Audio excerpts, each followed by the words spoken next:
hoy por una simple razón, porque es muy corta, ¿sí?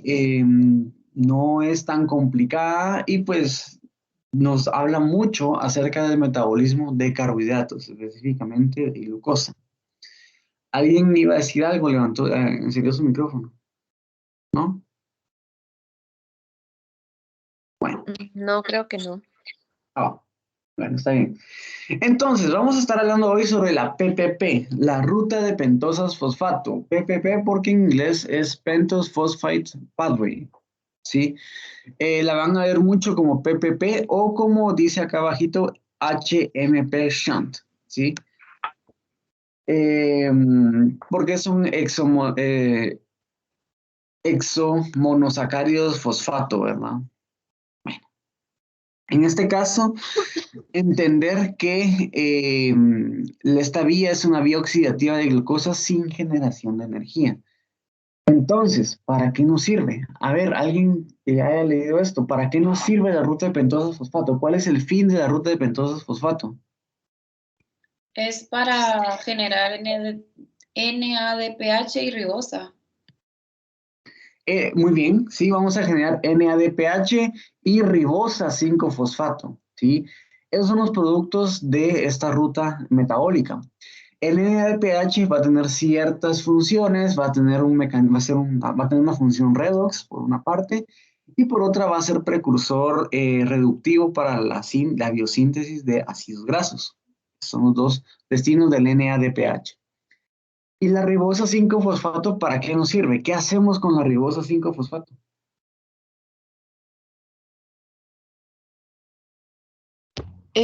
Yo vi que era que sirve para formar a las pentosas usadas para la síntesis de ácidos nucleicos y nucleótidos, es decir, el ADN, esos componentes. Muy bien, ¿sí? Si ustedes recuerdan, el ADN es ácido desoxirribonucleico, ¿sí? Necesitamos nuestra azúcar de ribosa, ¿sí? Entonces, vamos a tener a esta ribosa que va a estar haciendo nuestra función sintetizando ADN y ARN, los dos, ¿sí? Porque el ARN es ribonucleico. Entonces, esta ruta se va a complementar mucho con algo que vamos a ver al final del curso, que es cómo sintetizamos las bases nitrogenadas, cómo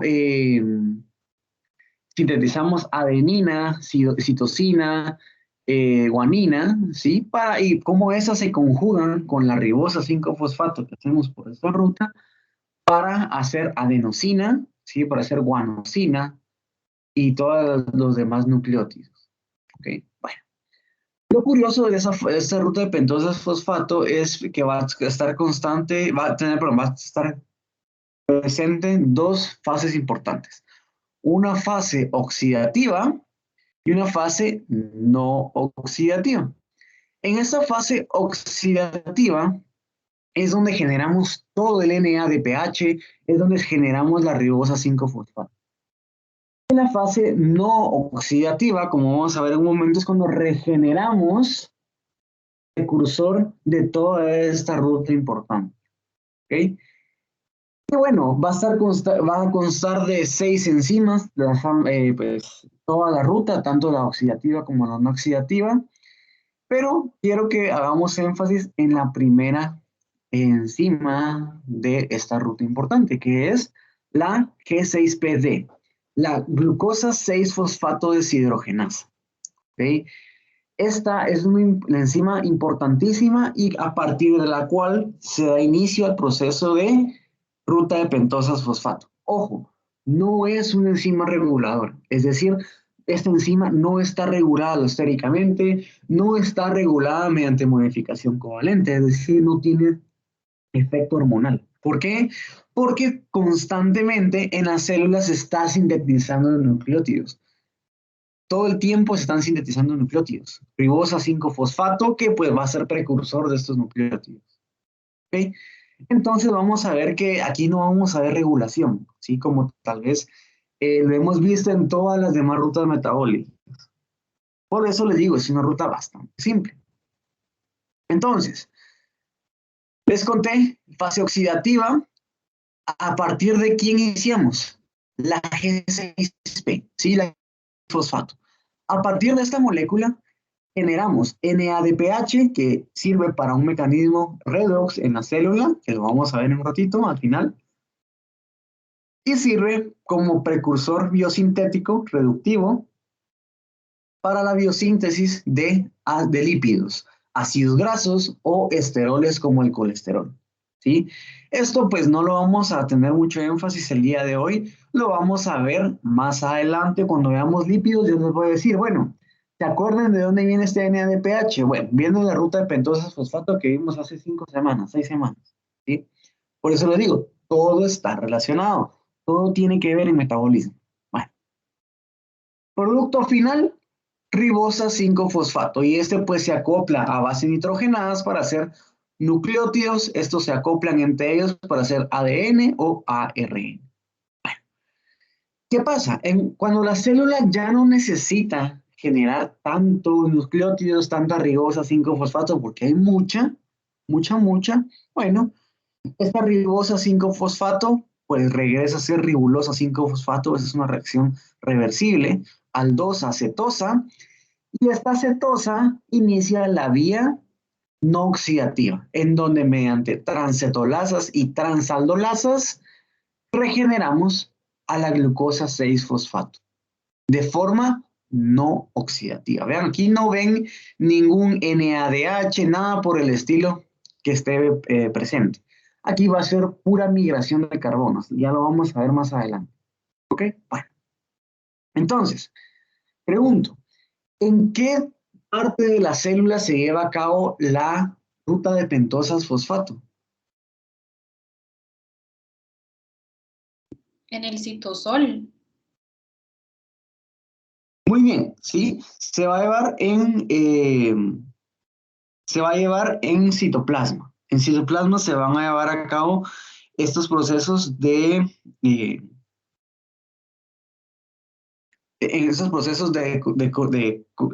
síntesis de ribosa 5-fosfato.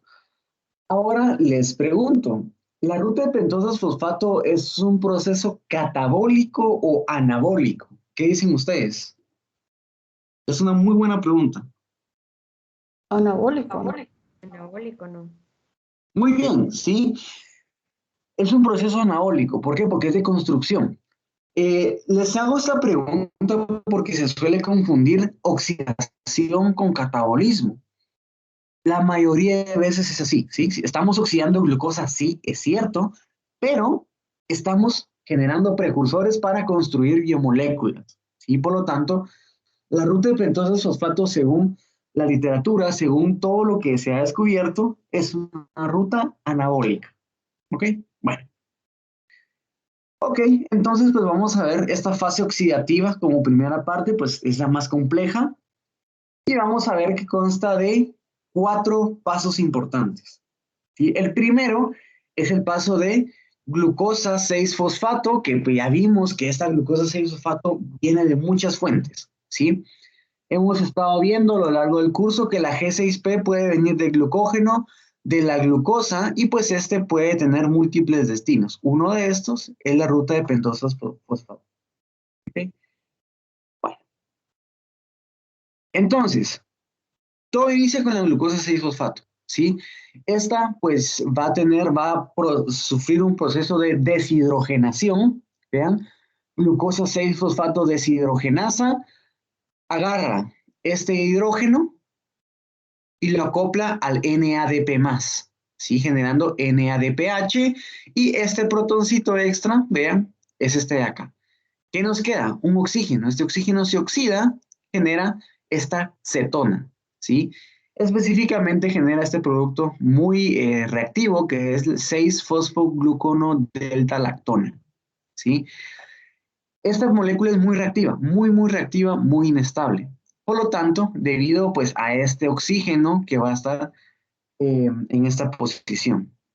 ¿Qué ocurre? La lactonasa, ¿sí? Degrada a esta lactona y pues genera las 6-fosfogluconato. Vean, ya es una molécula un poco más fácil de manejar y algo que ya hemos estado trabajando. Después, la 6-fosfogluconato deshidrogenasa cumple 2 funciones. Primero, deshidrogenar Vean, se va a la deshidrogenación de este carbono, ¿sí? Y una descarboxilación. Perdemos el carbono alfa, ¿sí?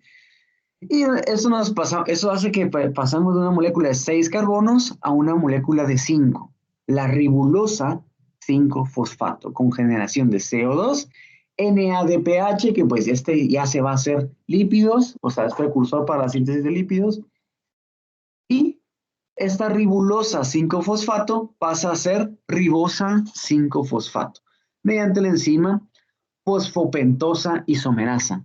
Ojo, en su libro esta enzima tiene otro nombre. ¿Cómo se llama en su libro? Ribulosa 5-fosfato isomerasa. Muy bien, ¿sí? En su libro la ponen un poco más específica. Ribulosa 5-fosfato isomerasa. Ya saben qué va a ser.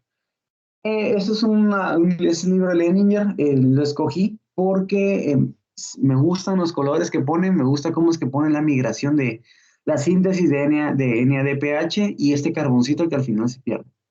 ¿Sí? Pero es lo mismo. Fosfopentosa isomerasa es lo mismo que ribulosa 5-fosfato isomerasa. Bueno, ahora vamos a ver paso por paso. Primer paso. La glucosa 6-fosfato se deshidrogena para generar 6-fosfoglucono-delta-lactona. ¿Qué les comenté? Carbono 1, el primer protón se acopla al NADP+, generando NADPH. Y este protón extra se genera. ¿Okay? ¿Qué ocurre? Que este oxígeno se oxida y pasamos a una cetona. ¿Okay? Esto de acá se llama lactona. ¿Okay? Esto pues es inestable y la lactonasa hidroliza a este oxígeno, haciendo que tengamos una forma lineal, la 6-fosfogluconato. La 6-fosfogluconato se vuelve a deshidrogenar mediante la 6-fosfogluconato deshidrogenasa. Vean, este protón es acoplado por NADP+, generando NADPH, ¿sí? Y este segundo protón es este de acá, ¿sí? Al final de cuentas, vamos a tener que la inestabilidad que va a generar tener dos carbonilos, uno y otro, va a llevar a que este CO2, este carbonilo, se desprenda, generando CO2 y perdiendo un carbono, básicamente. Pasamos de 6 carbonos a 5, llevando a la formación de la cetosa, la ribulosa 5-fosfato. ¿Ok? Bueno. Y aquí la ribulosa 5-fosfato pasa a ser ribosa 5-fosfato mediante la enzima que hablamos, la ribulosa 5-fosfato isomerasa. Bueno, y así termina la fase oxidativa. La ribosa 5-fosfato va a unirse a bases nitrogenadas generando nucleótidos. Estos se van uniendo unos con otros. Generamos ADN o ARN, ¿okay? Dependiendo del proceso metabólico en el cual se lleva a cabo. Bueno, con eso terminamos la fase oxidativa. Estamos aquí. Pero bueno, ¿qué pasa cuando la célula ya no necesita ribosa 5-fosfato? La célula ya no tiene suficiente ribosa 5-fosfato, ya no necesita hacer más, ¿sí? Tiene lo suficiente para hacer nucleótidos. Bueno, la ribosa 5-fosfato regresa a ser ribulosa 5-fosfato y inicia la fase no oxidativa. ¿Ok? La fase no oxidativa, ¿con quién inicia? Con la ribulosa 5-fosfato. Aquí vamos a ver algo curioso. La ribulosa 5-fosfato se epimerizan. Sufre un proceso de epimerización, donde pasamos de ribulosa 5-fosfato a chilulosa 5-fosfato. ¿Sí? Son epímeros. Y en base a esto, vean lo que ocurre. Tenemos ribosa 5-fosfato. Una fracción de la ribosa 5-fosfato se isomeriza y se epimeriza para generar chilulosa 5-fosfato. Y aquí inicia esta movilización de carbonos que les estuve comentando, mediada por transcetolasas y transaldolasas. ¿Cuál es el fin de todo? Regenerar G6P. Ese es lo que queremos. ¿Ok? Entonces, vean, aquí ocurre algo curioso, la migración de carbonos. Vamos a tener dos enzimas, transcetolasas y transaldolasas. Estas dos enzimas son prácticamente idénticas. ¿En qué van a diferir? En que una va a tener un sitio de anclaje tapado, que en el caso de las transcetolasas, y el otro lo va a tener descubierto. ¿Cuál es la implicación de esto? En la cantidad de carbonos que van a transferir. Las transcetolasas transfieren 2 carbonos, mientras que las transaldolasas transfieren 3 carbonos, 2 y 3. ¿Ok? Bueno. Entonces, vean, ahorita solo quiero que vean el número de carbonos globales. Vean, ribosa 5-fosfato, xilulosa 5-fosfato. 5 y 5, 10. Una transcetolasa genera pseudoptulosa 7-fosfato y gliceraldehído 3-fosfato. 3 y 7, 10.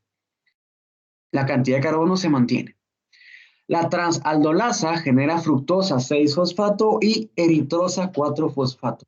6 y 4, 10. La fructosa 6-fosfato, pues puede ser G6P mediante la fosfoexosis-isomerasa. ¿Se acuerdan? Esa es una enzima gluconeogénica. ¿Ok? Bueno. ¿Qué pasa con la eritrosa 4-fosfato? De alguna forma tiene que utilizarse. Esa no se puede quedar rezagada. Por lo tanto, vean, otra molécula de xilulosa 5-fosfato, junto con esta, 4 y 5, 9, generamos fructosa 6-fosfato, 6 y 3, 9. ¿Sí? ¿A qué voy con todo esto? Que el número de carbonos globales se mantiene. No hay pérdida de carbonos.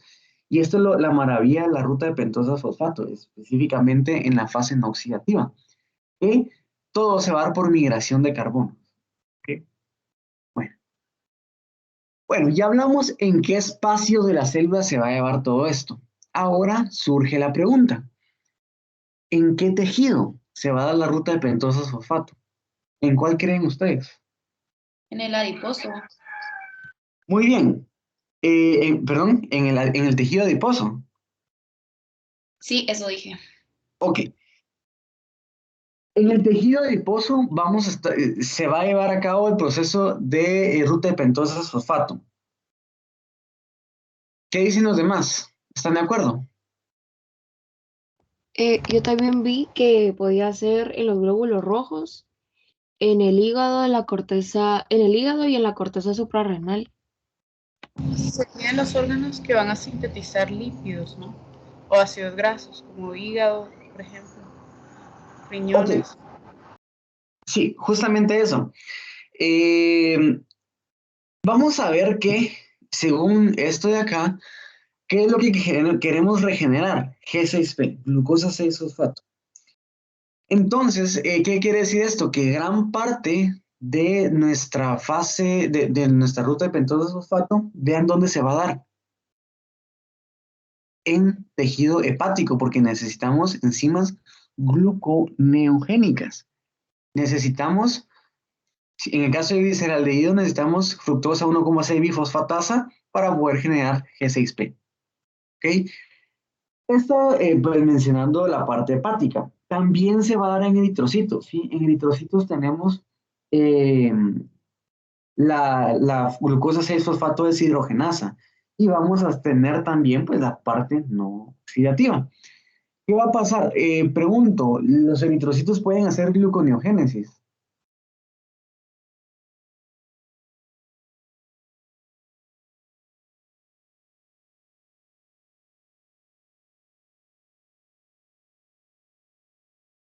Yo opinaría que no, porque No, transportan, ¿no? ¿Verdad? Transportan justamente. glucosa. Ajá. El único proceso que puede hacer el eritrocito es glucólisis.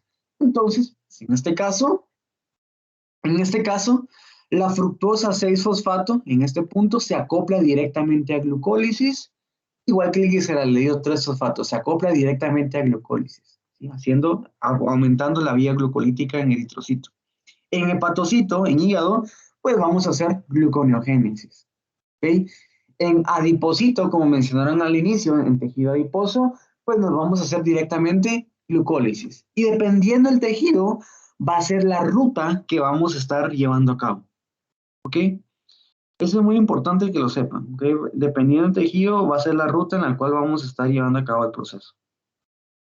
Yo tenía una pregunta, más que todo relacionándolo con lo clínico, los pacientes que tienen mucha obesidad, dicen que el estrés oxidativo de la creación de como que de grasas hace que generen como que diabetes y todo eso, pero es por esto, ¿verdad? Por la fase oxidativa, porque están como que creando muchos ácidos, o sea, mucho ácido desoxirribonucleico o ADN y aminoácidos para generar adipocitos, ¿verdad? No estoy mal. En este caso, no va tanto eso. Estabas mencionando el link entre obesidad y diabetes. Sí, pero más que todo hablaba del estrés oxidativo. Ahora que había visto una parte que en otra página que decía que el estrés oxidativo era por esto, ¿verdad? Imagino yo que hay que crear adipocitos constantemente para poder almacenar la grasa. Creo que es por eso, ¿verdad? Por la fase oxidativa. Justamente eso, bueno, les comento, eso lo vamos a ver más adelante, un poquito a poco. Cuando hablamos de diabetes es muy complejo y en el caso de las grasas y adipocito, las grasas, sí, en general, en grandes cantidades los adipocitos causan estrés oxidativo. ¿Por qué razón? Pues porque los adipocitos están generando en grandes cantidades. Uno. Número dos, los adipocitos tienen ácidos grasos. ¿Qué hacen los ácidos grasos? Y lo interesante, pues que van a causar este estrés oxidativo. ¿Sí? Son moléculas que oxidan, tienden a oxidar muy rápidamente los ácidos grasos. Lo curioso es que la disfunción que van a generar los ácidos grasos y este estrés oxidativo es a nivel de retículo endoplasmático. ¿Sí? En retículo endoplasmático vamos a tener este gran problema de estrés oxidativo. Ahora les pregunto, ¿qué proceso se lleva a cabo en el retículo endoplasmático?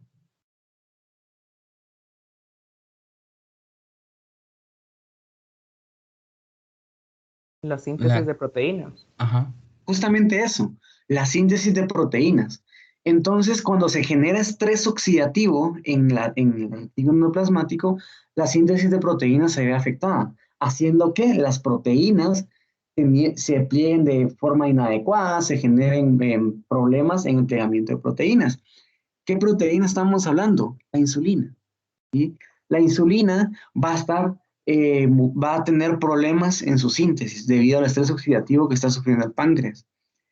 ¿Qué va a llevar esto? A que la insulina no pueda ser captada de forma adecuada, llevando a la diabetes. ¿Sí? Es una de las rutas de la diabetes.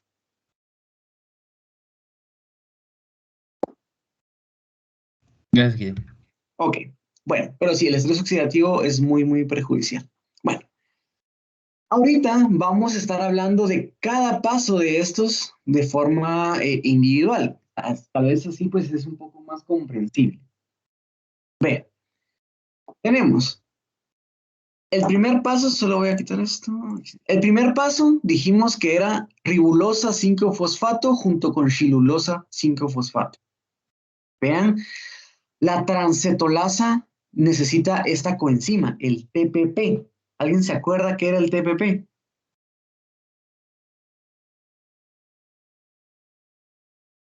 Tirosin pirofosfato. No. ¿Va por ahí? ¿Alguien se acuerda? TPP. Pirofosfato. Tiamina pirofosfato, ¿sí? La tiamina pirofosfato es la forma coenzimática de ¿qué vitamina? B1. No. B1, ¿sí? De la tiamina. Muy bien. Entonces, yo les conté que la transcetolasa y la transaldolasa eran muy parecidas, unas con otras, ¿sí? Les dije que tenían 3 puntos de anclaje, pero en el caso de la transcetolasa, uno de los puntos va a estar tapado por la tiamina pirofosfato, la TPP. ¿Qué hace esto? Que en lugar de tener 3 puntos de anclaje, la transcetolasa únicamente tenga 2. ¿Qué va a hacer esto? Transferir únicamente 2 carbonos, mientras que la transaldolasa transfiere 3 carbonos. Eso lo podemos ver con estos colorcitos que están acá, vean.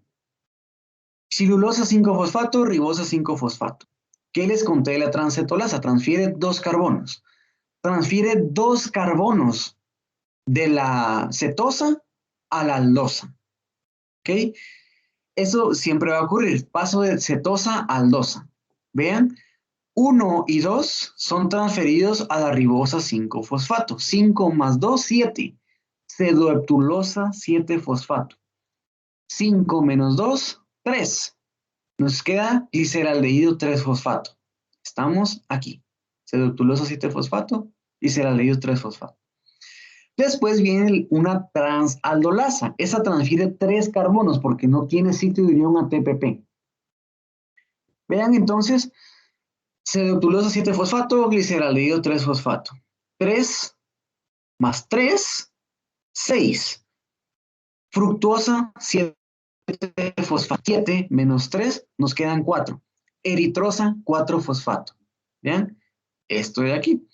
La fructosa 6-fosfato, pues si estamos en tejido gluconeogénico, vamos a hacer G6P, o si no, pues entra directamente a glucólisis para ser utilizado como fuente energética. ¿Okay? ¿Qué pasa con la eritrosa 4-fosfato? Esta no puede entrar a glucólisis, ¿sí? No puede entrar a glucólisis directamente o a gluconeogénesis. Por lo tanto, ¿qué nos queda? Eritrosa 4-fosfato con otra molécula de celulosa 5-fosfato. ¿Ven? Otra de estas. Transcetolasa, TPP, 2 son transferidos a la eritrosa 4-fosfato. ¿Sí? 4 más 2, 6. Otra vez, fructuosa 6-fosfato. Ya puede irse se puede incorporar a donde sea. ¿Ok? ¿Y qué nos queda? 5 menos 2, 3. Gliceraldehído 3-fosfato. Y al final de cuentas vamos a poder integrar estos precursores a la vía gluconogénica o a la vía glucolítica. Vean acá, entonces, G6P, dependiendo de la demanda de nucleótidos que se tenga, se va a generar ribosa 5-fosfato. Cuando esta ruta se nutre, ya está muy nutrida, ya no se necesita ribosa 5-fosfato, se empieza a generar la isomerización y epimerización para generar celulosa 5-fosfato, iniciando la ruta no oxidativa, que vamos a integrarla en forma de fructosa 6-fosfato y gliceraldehído 3-fosfato. Podemos hacer energía a partir de esto o hacer glucosa, o G6P, ¿verdad? Dependiendo en qué tejido estamos y bajo qué condiciones estamos metabólicamente. ¿Okay? Bueno. Guido, ¿Sí?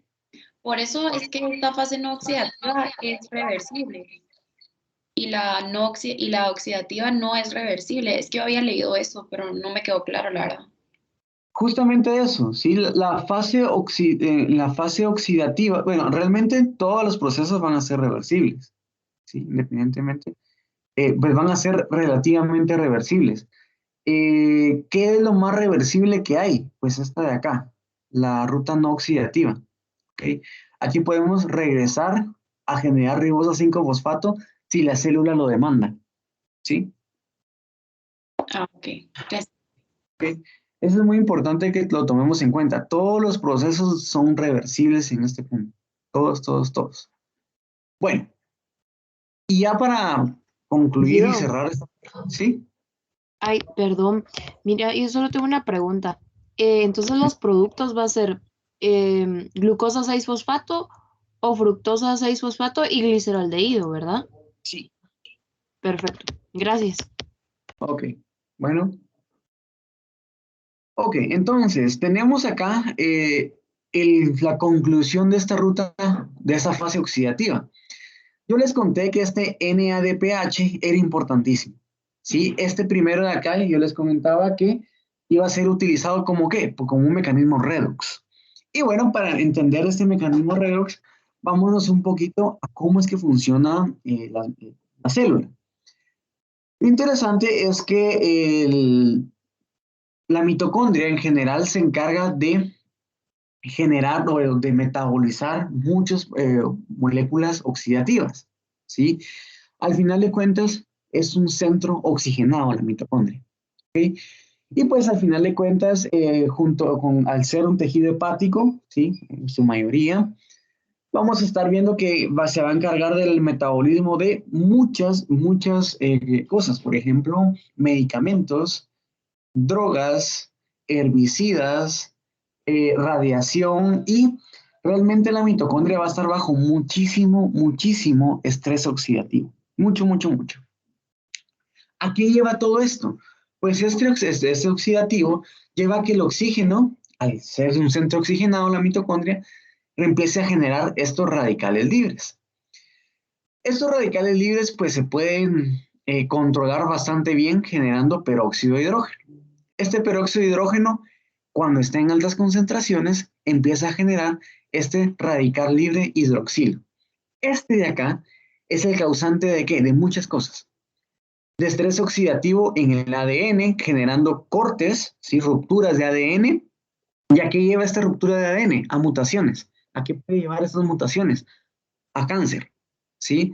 Igual lleva a la oxidación de proteínas, llevando a la degradación de estas, y a la oxidación de lípidos. Los lípidos son muy susceptibles a la oxidación, ¿sí? Y esos radicales hidroxilo, pues, se encargan de esto, ¿verdad? De oxidarlo y degradarlos. Por lo tanto, la célula dice, no, tengo que tener un mecanismo que me contrarreste la producción excesiva de estos radicales libres. Y bueno, de ahí viene este sistema de glutatión, ¿sí? Donde permite el paso de peróxido de hidrógeno a 2 moléculas de agua. El glutatión, ¿sí? El glutatión es este tripéptido, recuerdan, tal vez lo mencionamos un poquito en bioquímica 1, compuesto de glutamato, cisteína y glicina, ¿sí?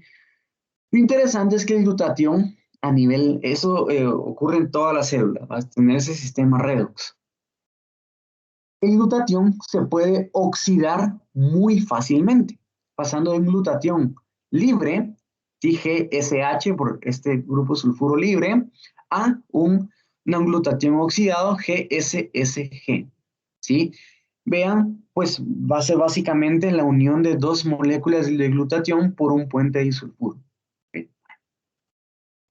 Entonces, para contrarrestar este peróxido de hidrógeno, el glutatión, ¿sí? Se oxida y el peróxido de hidrógeno se reduce. Si esos son un mecanismo redox, ustedes ya saben. Mediante la enzima glutatión peroxidasa. Glutatión reducido, glutatión oxidado. Es un mecanismo bastante eficiente para contrarrestar estos radicales libres. Bueno, ¿qué ocurre? Tenemos que regenerar el glutatión libre, reducido. ¿Sí? ¿Cómo? Reduciendo el glutatión oxidado. ¿Cómo hacemos esto? Pues la enzima glutatión reductasa hace uso de NADPH. ¿Para qué? Para acoplar 1 y 2 hidrógenos al glutatión oxidado. Que agregamos, vean, hidrógeno aquí e hidrógeno aquí, que regeneramos al glutatión reducido, a este de acá. ¿Sí? Vean, puente de sulfuro libre. Bueno, entonces, NADPH, le damos los 2 hidrógenos al glutatión oxidado para que se reduzca. Perfecto, ya tenemos nuestro sistema listo. Y generamos NADP+. Este NADP+, ¿quién lo utiliza? La glucosa 6-fosfato deshidrogenasa. ¿Bien? Este proceso de acá arribita y es este de acá, donde pasamos de glucosa a 6-fosfoglucono delta lactona. ¿Sí? Y pues así se da la regeneración de NADPH que vuelve a nutrir y reducir al glutatión reducido oxidado para reducirlo y volver a metabolizar otra molécula de peróxido de hidrógeno, haciendo este sistema indispensable en el metabolismo de agentes oxidativos a nivel celular. ¿Sí? Sin esto, las células se dañarían muy rápidamente, ¿sí? Y se degradarían y se iniciarían procesos cancerígenos muy rápidamente. ¿Sí? ¿Queda claro el rol de este NADPH? Sí, yo solo tenía una pregunta. Lo que es que me hizo un poquito de bolas cuando hablábamos de que el peróxido de hidrógeno se reducía, pero el glutatión se oxidaba, pero después se reducía. Ahí fue donde me hice bolas. No sé si Ok, podrías explicarme por favor. claro, ustedes en Química 1 vieron que si algo se reduce, algo se tiene que oxidar. Siempre, siempre, siempre. Si algo se oxida, algo se reduce. En este caso igual, el peróxido de hidrógeno se reduce, pero el glutatión se oxida. ¿Sí? Son mecanismos redox. En este caso, el glutatión se oxida, ¿sí? A una forma oxidada de glutatión, que ya vimos que es la unión de dos moléculas de glutatión, y el peróxido de hidrógeno se reduce. Aquí ya no, esto ya no es tóxico para la célula. ¿Qué pasa con el glutatión oxidado? Pues se tiene que regenerar, se tiene que volver a reducir. ¿Cómo se hace esto? Glutatión reductasa hace uso de NADPH para acoplar dos hidrógenos al glutatión oxidado y volver a generar dos moléculas de glutatión reducido. Si el NADPH pierde dos protones, ¿qué generamos? NADP+. Este NADP+, es utilizado por glucosa 6-fosfato deshidrogenasa. ¿Y qué pasa? Pues generamos al producto y volvemos a hacer NADPH para volver a reducir otra molécula de glutatión oxidada. ¿Sí? Ah, ya, perfecto. Y el glutatión reducido inhibe el hidroxilo, ¿verdad? Exacto. Al final de cuentas, el glutatión reducido junto con la degradación del peróxido de hidrógeno inhibe el daño que puede hacer el radical libre de hidroxilo. Gracias, Guido. Ok. Bueno, entonces así funciona Perdona, este Guido, mecanismo redox. ¿Sí? ¿cómo se activa el glutatión peroxidasa? O sea, ¿cómo sabe la célula cuándo tiene que activarlo para darle como el frenazo ahí de que ya no quiera más? Eso En no es presencia de peróxido de hidrógeno. solamente el peróxido de hidrógeno, ¿verdad? No hay Sí. otro componente nada más así que... No, Ok, gracias. no hay coenzimas ni nada por el estilo. Aquí únicamente va a tener en su sitio activo la capacidad de acoplar peróxido de hidrógeno. Gracias, Guido. ¿Ok? Bueno, una pregunta.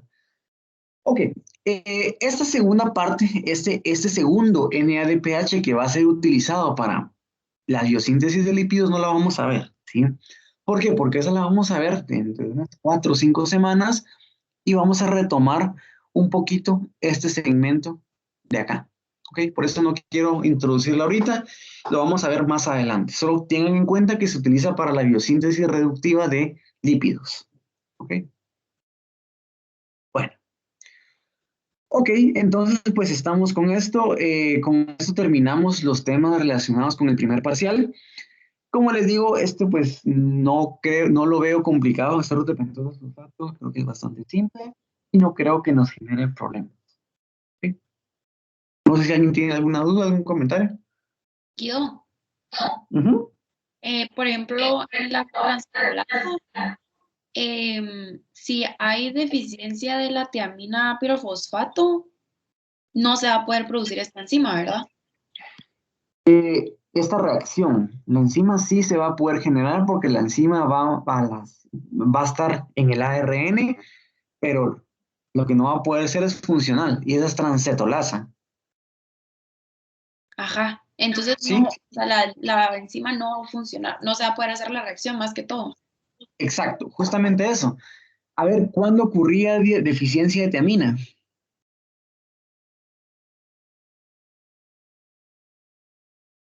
Ay, no me recuerdo, la verdad, Guido. Esto era muy interesante y iba mucho hacia el alcoholismo. ¿Se acuerdan que en el alcoholismo la captación de tiamina era muy pobre, muy, muy pobre, haciendo que tuviéramos deficiencia de tiamina, enfermedad llamada beriberi? En este caso, la incapacidad de esto va a la incapacidad de hacer ribosa 5-fosfato, ¿sí? Ribosa 5-fosfato y regenerar esta ribosa 5-fosfato, ¿sí?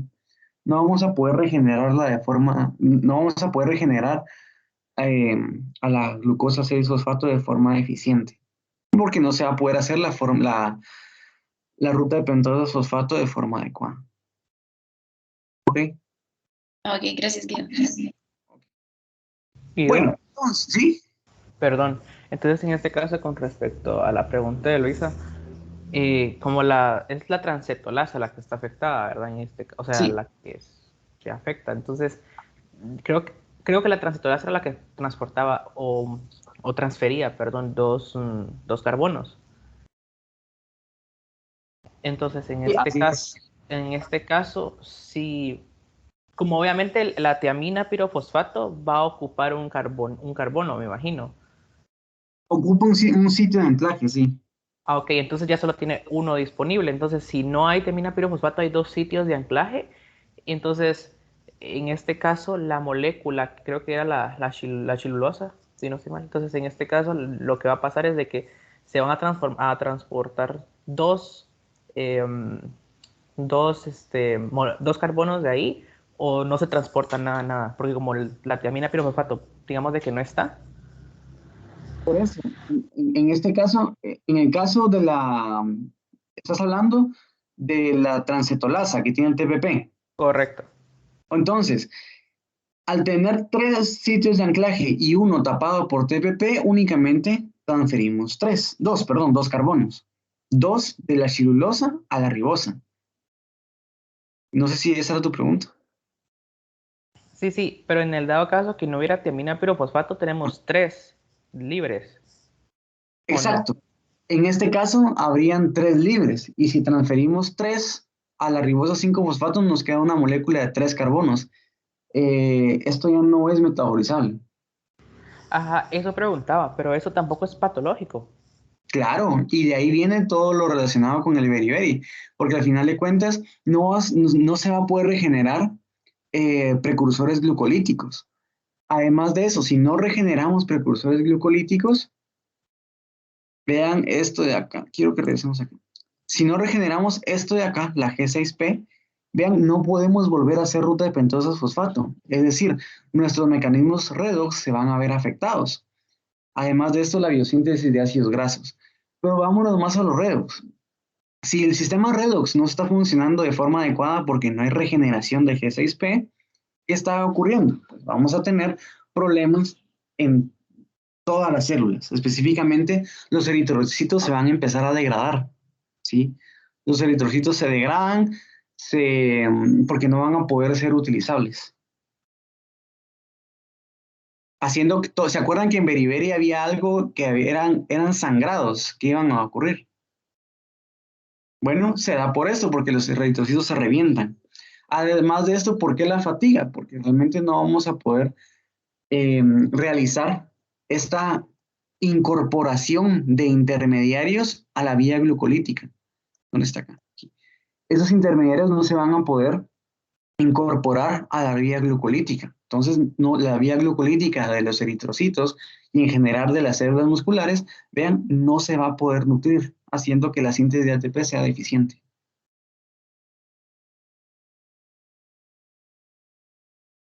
Perfecto, muchísimas gracias, Guido.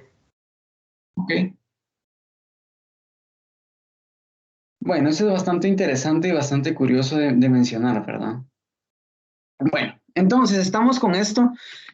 Con esto terminamos los temas para su parcial. No sé si alguien tiene alguna duda relacionada con esto, con el parcial en general.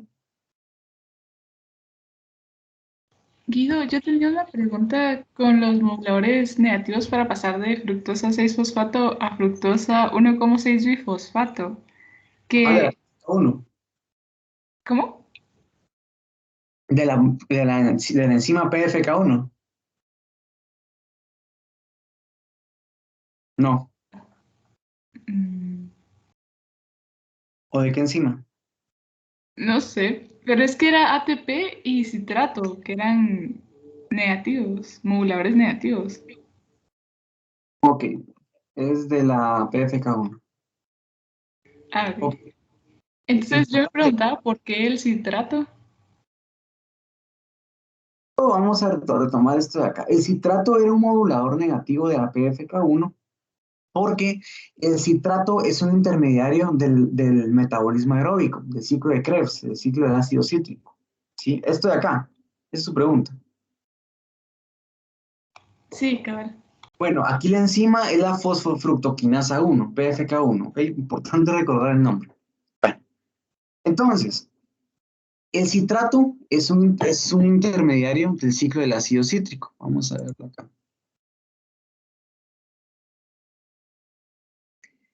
Eso lo vamos a ver ya despuesito, pero quiero que veamos algo acá. Entonces, vean, piruvato, el piruvato entra al ciclo del ácido cítrico y aquí tenemos citrato. Cuando el citrato se empieza a acumular, ¿sí? A nivel mitocondrial, ¿sí? Esto del citrato sale al citoplasma. Hay mucho citrato, no hay demanda energética. Las enzimas que están acá, no las vamos a mencionar ahorita, las enzimas que están acá se activan por demanda energética. Entonces, si no hay demanda energética, el citrato se acumula. Bueno, si se acumula el citrato, va a ser un sinónimo de ¿qué? Va a ser un sinónimo de acumulación de ATP. Por lo tanto, el citrato va a decir, bueno, ¿para qué voy a hacer glucólisis si no tengo esta demanda de energía? Por lo tanto, PFK1 se modula negativamente disminuyendo la tasa de reacciones debido al citrato que está en grandes cantidades. Ah, de acuerdo. Gracias. Ok. Bueno. Ok, buena pregunta. ¿Alguien más? Yo me puse a ver lo de la enzima funcional y lo que me aparecía, pues que me puse a leer, es que la insulina va a estimular a la glucólisis y el glucagón va a inhibirla, ¿verdad? Así Entonces, es. ahí es cuando viene cuando se mete, por así decirlo, la PFK2, ¿verdad? Entonces, lo que no entendía es cómo, o sea, lo que aún no me queda claro, por así decirlo, es cómo actúa en la hiperglicemia y en la hipoglicemia, porque yo apunté que, por ejemplo, la insulina va a ayudar a la glucosis rápida y a la lenta gluconeogénesis, y va a inhibir a la fructosa 2,6 bifosfatasa. Ok. Pero estoy como enredada, por así decirlo. Ok. Entonces, hiperglicemia e insulina. Insulina activa la vía de las fosfatasas. La enzima disfuncional es esta de acá, ¿sí? Cuando está fosforilada tiene una función y cuando está desfosforilada tiene otra función. Las fosfatasas desfosforilan, por lo tanto, se desfosforila la enzima disfuncional y va a tener una función PFK2. PFK2, ¿qué hacía? Vean, PFK2 sintetiza más fructosa 2,6 bifosfato. ¿Qué hacía la fructosa 2,6 bifosfato? Estimulaba glucólisis, inhibía gluconeogénesis. ¿Ok? Hiperglicemia. Hipoglicemia, glucagón. ¿Ok? Activa la vía de las quinasas fosforilan. ¿Quién fosforila a la enzima bifuncional? Cuando está fosforilada, la enzima disfuncional va a tener una función fructosa bifosfatasa 2. ¿Qué hace esta? La función fructosa bifosfatasa 2 desfosforila a la fructosa 2,6 bifosfato. Es decir, la concentración del modulador disminuye. ¿Qué hace? Pues esta inhibe glucólisis y estimula gluconeogénesis. Ah, ok, ya me quedó claro. Gracias. ¿Sí? Ok. Esto acá es muy importante que lo sepan, ¿ok? Que lo tengan claro. Guido, ¿Sí? y por esa razón, como hablábamos de que el glucagón promovía la fosforilación de la fructosa bifosfatasa 2, perdón. En este caso es por eso que hablábamos del ejemplo de la hipoglucemia, ¿verdad? Que la hipoglucemia se activaba y ocurría todo lo contrario, ¿verdad? Donde pues se activaba la gluconeogénesis y se inhibía la glicólisis. Exacto. Ah, ok. Y la insulina es la que va a hacer lo contrario, ¿verdad? En este caso. Exacto. Siempre van a ser hormonas que van a estar haciendo acciones totalmente contrarias. Gracias, Guido. Ok. Bueno, estamos con esto. ¿Alguien tiene alguna otra duda? Si no, pues lo podemos dejar aquí, ¿ok? Guido, perdón, no sé si pues me estoy yendo por otro lado, pero ¿cómo es que la ribosa 5-fosfato pasa a ser los nucleitos? Porque vi que había un paso que era que la ribosa 5-fosfato por la enzima ribosa fosfato disofoquinasa, algo así, se convertía en fosforibosil pirofosfato, pero ya después, ¿qué mecanismo utiliza para, pues, hacer Para cada... generar nucleótidos. Ajá. Ok, vamos a ver. Ahorita se lo voy a poner. Vamos a hacer un súper resumen de eso, que lo vamos a ver más adelante. Ok. Vean, aquí se va a compartir. Pero es una muy buena pregunta de curiosidad. Vean. Uy, aquí está feo. Ahí está. Vean. La ribosa 5-fosfato aquí no se mira muy bien. Pero bueno, la ribosa 5-fosfato que viene del radiografo de pentosa fosfato, ¿sí? Se conjuga con esta base nitrogenada, que es un IMP. Este IMP es la base ¿de quién? De la adenina, ¿sí? Y de la guanina, ¿sí? Entonces, y de la xantina también. Entonces, vamos a ver que realmente va a haber un acoplamiento. Degradación. Ay, Dios, no encuentro una buena imagen de esto. Bueno, aquí podemos ver, ¿sí? Vean, la ribosa 5-fosfato se genera este PRPP, que no lo voy a mencionar ahorita, y a partir de este, junto con el precursor de las bases nitrogenadas, se genera este nucleótido base. A partir de ese nucleótido base generamos AMP y GMP, ¿sí? Que mediante fosforilaciones generamos adenina, adenosina trifosfato, adenina difosfato y adenina monofosfato, ¿sí? Igual acá, que estas guanina monofosfato, guanina difosfato y guanina trifosfato, ¿sí? Y van a depender, y después de aquí ya se puede ir a unir una con otra para hacer ADN o ARN. Entonces, básicamente, esa ribosa 5-fosfato se va a acoplar y unir a la base nitrogenada. Ya, gracias, Guido. Igual voy a, tal vez más adelante entiendo más. Gracias. Sí, claro, esto créanme, es algo que vamos a ver más adelante en el curso. No quiero meterme mucho acá porque son muchos nombres feos y no quiero que nos perdamos, ¿sí?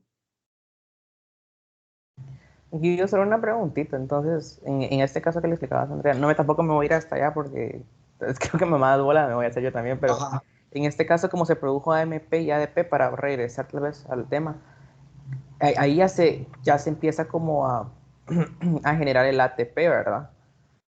Exacto, pero este ATP va a tener una función puramente estructural de ADN y ARN.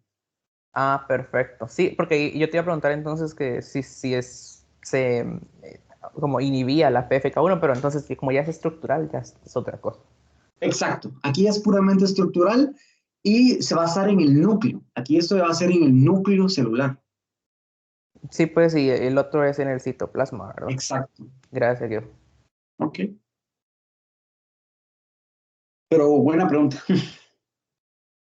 Ok. Bueno, si no tienen ninguna otra duda, pues lo podemos dejar aquí. Les deseo lo mejor en su examen parcial, en todos sus exámenes parciales la otra semana, ¿sí? Mucho ánimo y nos hablamos próximamente, ¿sí? Voy a estar resolviendo dudas por correo hasta el jueves de la próxima semana. Gracias, Guido. Gracias. Gracias, Guido. Gracias. Gracias. Guido. Gracias, Guido. Felicidades. Feliz fin de